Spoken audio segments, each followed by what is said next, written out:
Hello, everyone, and welcome back to Judy English Daily, where every conversation helps you learn.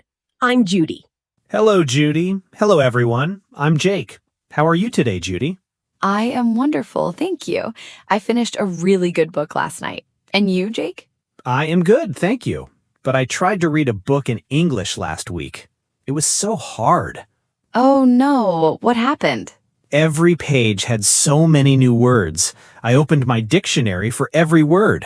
After one page, I was so tired. That is very common. Many learners feel the same way. I want to read in English, but I don't know where to start. I feel stuck. Stuck means you can't move forward. S-T-U-C-K, stuck. Many learners feel stuck when they try to read. Yes, that is exactly how I feel. Stuck. Well, that is our topic today. Today, we are going to talk about reading in English, how to start and how to make it easy. Oh, that is perfect. I need this. Reading is one of the best ways to learn a language. It helps you learn new words, it helps you see grammar in real sentences, and it is relaxing. Relaxing? It wasn't relaxing for me last week. I know, but when you read the right book at the right level, it feels easy. It feels like a conversation with a friend. You just sit, relax, and enjoy the words. That sounds nice. I want reading to feel like that. That is because you picked the wrong book. But don't worry, today I have 5 tips for you. 5 tips? Let's go. But first, we have a small request. Yes, if you like our podcast, please click the like button. Please subscribe to Judy English Daily. And share this episode with your friends and family. Thank you. It helps us so much. We love our listeners. Okay, now let's start. First, let me ask you, Jake, what book did you try to read? It was a mystery novel, a thick book, about 300 pages. A mystery novel? Jake, that is a very hard book for a beginner. I know that now. The sentences were long. The words were difficult. I didn't understand the story. That is the problem. You started too high. It's like running a marathon on your first day. A marathon? I can't even run 1 kilometer. Exactly. So tip number 1 is start very easy. Start very easy. What does that mean? It means you should read books for learners. They are called graded readers.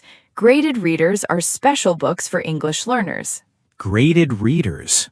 I never heard of those. G-R-A-D-E-D. Graded. It means they have levels. Level 1 is for beginners. Level 2 is a little harder.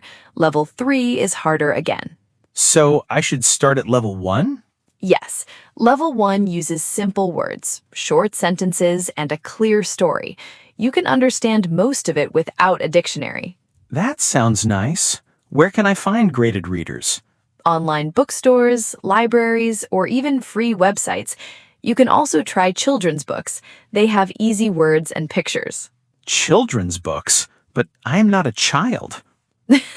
I know, but children's books use simple grammar. The stories are fun, and the pictures help you understand. Many language learners start with children's books. It isn't silly, it is smart. Okay, I will try it. Start very easy. I like that. And you know what is nice about easy books? You finish them fast. When you finish a book, you feel happy. You feel proud. You think, I just finished a book in English. That does sound nice. I have never finished a whole book in English before. You will. Just start at the right level. Okay, I am ready for the next one. Good. The next tip is choose what you love. Choose what I love. What do you mean? It means you should read about topics you enjoy. If you like cooking, read a simple recipe book. If you like sports, read easy sports news. If you like animals, read a book about animals. Oh, I see. So the topic makes it interesting. Exactly. When you enjoy the topic, you want to keep reading. You don't get bored. Bored means you lose interest.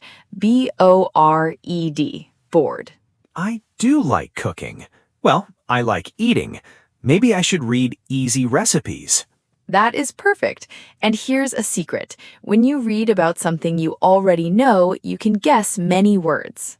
Guess? You mean I don't need to look up every word? That's right. You can guess from the context. Context means the words around a new word. They give you clues. Clues means small hints that help you understand. Let me try. I am reading a recipe. It says, put the chicken in the oven. I don't know oven, but I know chicken and cook. So oven is the hot box in the kitchen? Perfect example. You used the context to guess. That is much easier than using a dictionary every time. Yes, using a dictionary for every word is very slow. It stops the flow of reading. Try to guess first. If you can't guess, then use a dictionary, but only for important words. Important words? Which words are important? The words you see again and again. If a word appears 3 times in a story, it is probably important. Look that one up. Okay, guess first, dictionary later, only for important words. Got it. Perfect. And that brings us to tip 3, the 5-word rule. The 5-word rule? What is that?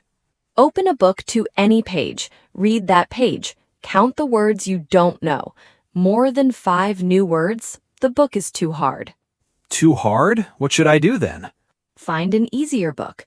1, 2, or 3 new words on a page is perfect. That is the right level. So 5 is the limit. Yes, 5 or fewer is okay. More than 5 and you will feel tired. You will want to stop. Reading should feel comfortable, not like a test. I think my mystery novel had about 20 new words on every page. 20. That is way too many. No wonder you felt tired. The 5-word rule. I will remember that. So I open any page, count the new words, and decide. Exactly. It is so simple. It only takes 1 minute, but it saves you a lot of frustration. Frustration means you feel upset because something is too hard. I had a lot of frustration with that mystery novel. I can imagine. But now you have a tool, the 5-word rule.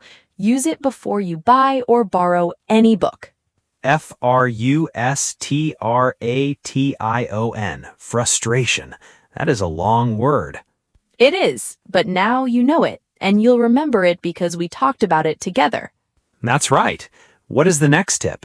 Now, our 4th tip, read out loud. Read out loud? You mean say the words? Yes, when you read, don't just read with your eyes. Read with your voice. Say the words out loud. Out loud means others can hear you. Why is that helpful? 3 reasons. First, it helps your pronunciation. You practice saying the words. Second, your brain hears the words and sees them at the same time. That makes the words stronger in your memory.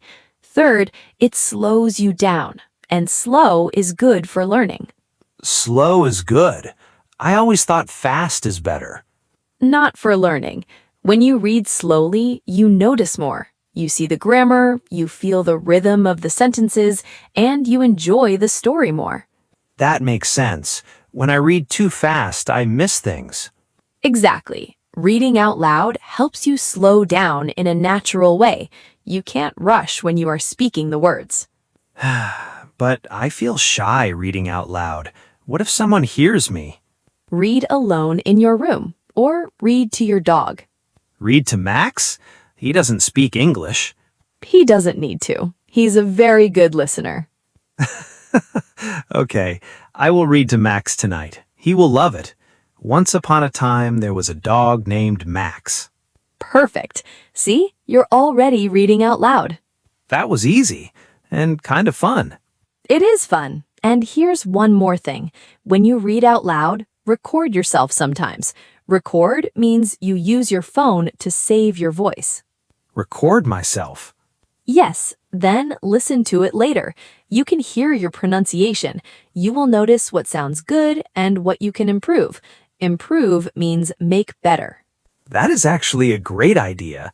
I can compare my voice from week 1 and week 10. Yes, you will hear the difference. Your pronunciation will get better and better every week. I love that. What is the last tip? And the last tip, read every day, even one page. Even one page? That isn't much. One page is enough. The important thing is the habit. Habit means something you do every day without thinking about it.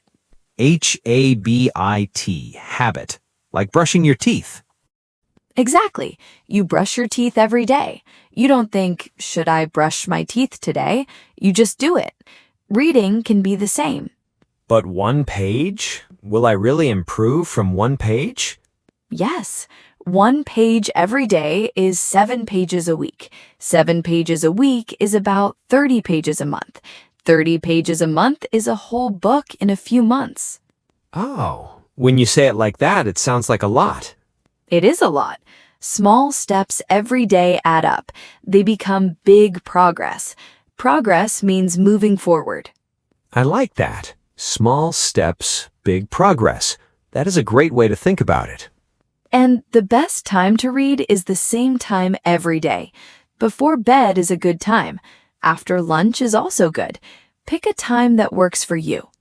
I think before bed is good for me. I can read one page and then sleep. Perfect. And here is the best part. After a few weeks, one page won't feel enough. You will want to read 2 pages, then 3, then 5. Then you can't stop. I can't stop reading? That sounds like a nice problem to have. It is. I read every night before bed. Sometimes I read for 10 minutes. Sometimes I read for 1 hour. It depends on the book. What kind of books do you read? I love novels, stories about people and their lives. I also like short stories. They're perfect for busy days. You can finish one story in 15 minutes. Short stories. That sounds good for a beginner like me. I can read one before bed. Yes, they're great. You finish the story and you feel proud. You think, I read a whole story in English. That feeling is wonderful. I want that feeling. I'm going to try a short story this week. I can recommend some easy ones for you. Really? That would be great. Thank you, Judy. Judy, can I ask you something? When did you start reading in English for fun? When I was young, my teacher gave me a very easy book. It was about a cat who went on an adventure. I loved that book. I read it 3 times. 3 times? Yes. The first time I understood maybe half. The second time I understood more. The third time I understood almost everything.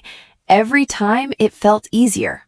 So reading the same book again is also helpful. Very helpful. You see words you missed before. You understand jokes you didn't get the first time. It's like watching your favorite movie again. You always notice something new. I never thought about that. Read the same book more than once. Great idea. And one more thing about reading every day. Keep a small notebook next to your book. When you see a new word you like, write it down. Just the word and a short meaning. A reading notebook. Yes, after 1 month, you will have a list of new words. You can review them anytime. It's like your own personal dictionary. I like that. My own dictionary made by me. Exactly. And you'll remember these words better because you found them in a real story, not in a boring word list. That is true. Words from stories feel more real. They do. Okay, let's do a quick recap. A recap is when we review what we learned. Yes, let's review. We talked about 5 tips for reading in English. First, start very easy. Use graded readers or children's books. Then choose what you love. Read about topics that are fun for you. Next, the 5-word rule. Too many new words? Pick an easier book. After that, read out loud. Say the words with your voice. And finally, read every day, even 1 page. Build a habit. 5 great tips. I feel ready to start reading today. Maybe tonight before bed, with Max sitting next to me on the sofa. You are ready. And remember, reading isn't a race, it's a journey. Journey means a long trip. Journey. Journey. Take your time and enjoy the journey. I learned a lot today. And I think our listeners learned a lot too. Well, that's all the time we have for today. Now, we have a question for you today. Yes, please leave a comment below. Tell us, which tip will you try first? Tip 1, 2, 3, 4, or 5? And what do you want to read in English? We would love to read your answers. See you next time. Bye, everyone. Keep practicing your English.